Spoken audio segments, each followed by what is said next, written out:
Our final guest this evening is the author of the politically correct Bedtime Stories trilogy, which will soon be published in the Czech Republic and Turkey. He recently launched the webcomic Single White Vigilante about a superhero hitting the lonely stretch of his mid-30s. It doesn't help that he drunk dials the villains he has put in jail.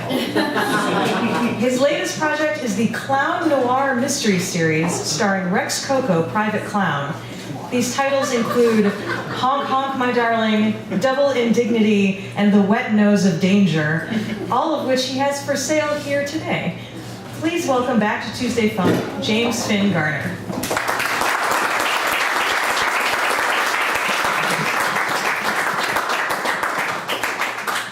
That's good. Thank you very much. Thank you, Eden.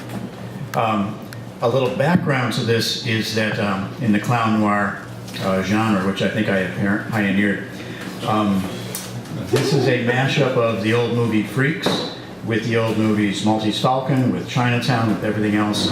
Basically taking carnies and circus people, treating them like an ethnic group and shoving them into a little ghetto in town. And it's where you go for a cheap good time, for a strip club, an aerial act, a lion tamer act, and they can never leave because they are stuck with each other. And it plays off the clannishness and the shared history and the lingo and the traditions and the superstitions that all the circus people have, or that they all share. In The Wet Nose of Danger, my hero Rex Coco has been hired by a powerful man in town to look into the dog nappings of many show dogs from the rich part of town. He was hired by Mrs. Atlas Van Lyons. Thank you. It's an older joke. And he is working at a fundraiser for the museum in this scene here. And this is Rex here, by the way.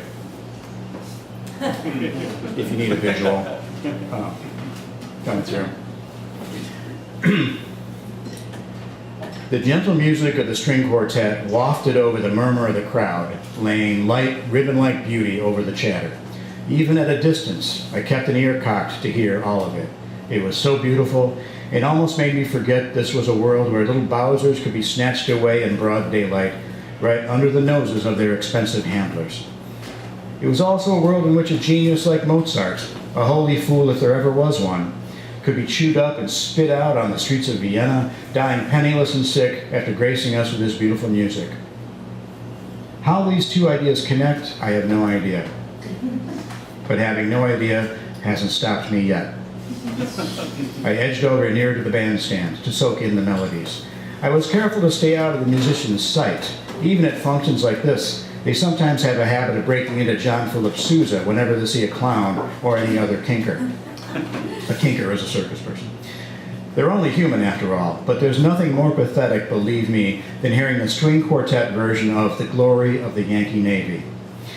As I tiptoed along the hydrangea bushes, I was suddenly grabbed from behind by a pair of bony hands and pulled out of sight. My coat was pulled over my head, making it tough to swing my arms around and grab my attacker. I was hauled maybe 10 feet through the scratchy shrubbery before I was let go. My attacker spun me around and grabbed me in a bear hug. More like a bear hug in mating season, because hands were flying all over me in some of my most unpublic places. Someone was mighty hungry for some clown lovin', but I was still on the job. So after a minute or two of half-hearted struggle, I pushed myself away to see who was so hot for me. There, with hydrangea leaves poking out of her graying brown hair, stood the lanky figure of Isabel Lodestone, wife of my employer, Senator Claude Lodestone. It looked like her anyway, but it sure didn't act like her. Mrs. Lodestone, I stammered, trying to adjust my agency. What kind of Joey do you take me for? She replied with a low, rumbling laugh that sounded like distant thunder. Don't play coy with me, Mr. Coco. I could tell what was on your mind the very first time we met in the library. Whoa, sorry, wrong number. I never mix business with pleasure. But what is the business of a clown but pleasure? She tossed her bony frame at me and landed a kiss as hot and writhing as a feverish anaconda. This was an occupational hazard for someone in my line.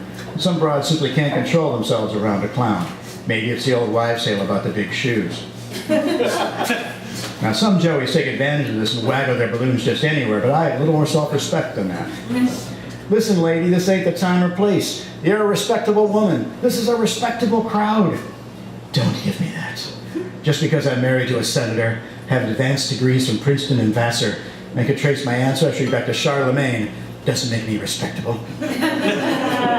Look at me as just a woman, with a woman's needs and a woman's appetite.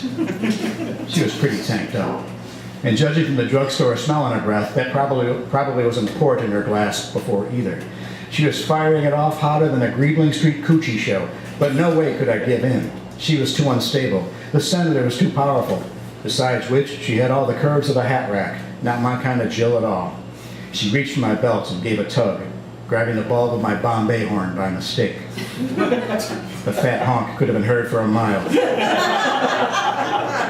You'd think that the noise would have caused her to stop, but she only got wilder and let out a lusty bark. She was so worked up, I doubt I really needed to be there. I could have just left her some props and let her go to town. Don't think I wasn't tempted, but the noise would have been something terrible.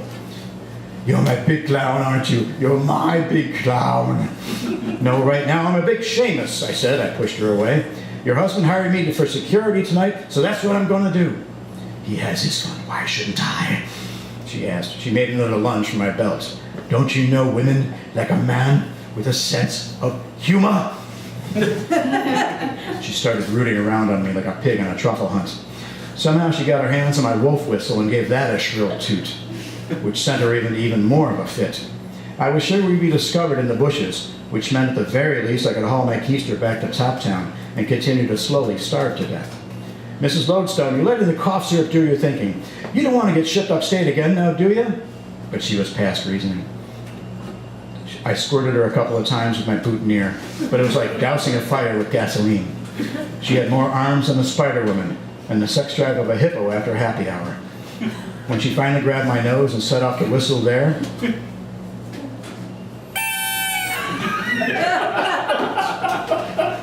it was all over but the mopping. She moaned. That is my favorite line out of 3 books. It was all over but the mopping. She moaned loud enough to rattle the glasses at the waiter's station and slowly lowered herself to the ground, gasping sighs of release. I turned the water flower on myself for a squirt or two, just to cool off. With timing that was almost too perfect, the bushes behind us rustled, and through them stepped Senator Claude Lodestone himself, beaming broadly. Ah, Coco, I found you. Isabel, what are you doing here? Nothing, Claude. Just passing the time with this fascinating entertainer. I heard some grunts back here. Sounded like some animals had escaped from a menagerie. You could say that, I said, trying to shake myself into composure. Something's definitely wild around here. I'll say, said Mrs. Lodestone. Either she was shameless, or the senator was a sap, or both, or neither. I don't know. I was having a hard enough time putting my rubber chicken back in my pocket. We were just chatting about the dog nappings, I said, trying to think up a reason to be found behind a thick hedge with a narcotized nymphomaniac with a split personality. I'll forget about that now, said the senator, taking my arm. Come back to the party. I need you out there beside me. It was for security. Isabel, are you coming? No, Claude. I think I'll stay here and smoke a pack of cigarettes. She gave me a wicked, weary smile that said she wasn't done with me. Things were definitely getting funny around here, only I wasn't sure I liked it. Thank you very much.